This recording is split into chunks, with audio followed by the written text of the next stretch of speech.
Line লাগাইয়া এটার মধ্যে আপনারা যারে ভোট দিবেন ওটা দিকে সাইডে হাত দিবেন।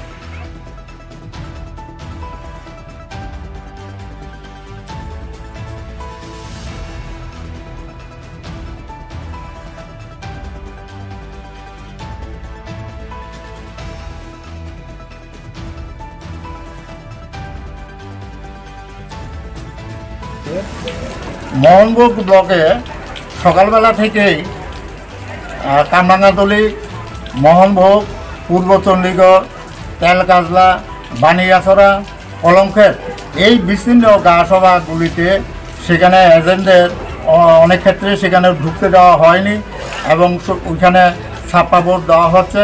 আমরা সেক্টর অফিসারদের আমরা সেখানে জানিয়েছি, কিন্তু এখন পর্যন্ত সেখানে উপযুক্ত কোনো প্রকারের ব্যবস্থা সেখানে গ্রহণ করা হয়নি। এবং তার পাশাপাশি নলছর ব্লকে একটি জেলা পরিষদের নির্বাচন, সেই জেলা পরিষদেও একই অবস্থা। সেখানে ভারতীয় জাতীয় কংগ্রেস দলের এজেন্টদের সেখানে ঢুকতে দেওয়া হয়নি এবং সেখানেও ছাপ্পা ভোট সেখানে চলছে।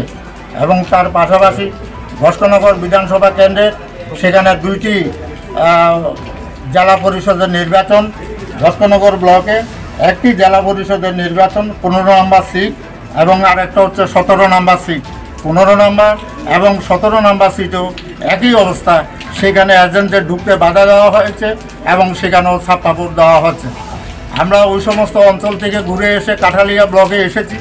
কাঠালিয়া ব্লকের ধনপুর তহসিল ব্যতীত এবং রাঙামোড়া একটা সিট আছে, ওই পূর্ব পাহাড়পুর গা পঞ্চায়েতের ওইখানে গণ্ডগোল চলছে।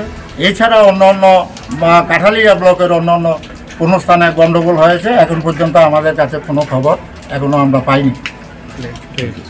আপনার নামটা? আমার নাম দীপক চক্রবর্তী, জেলা কংগ্রেস সভাপতি, সোনামুড়া।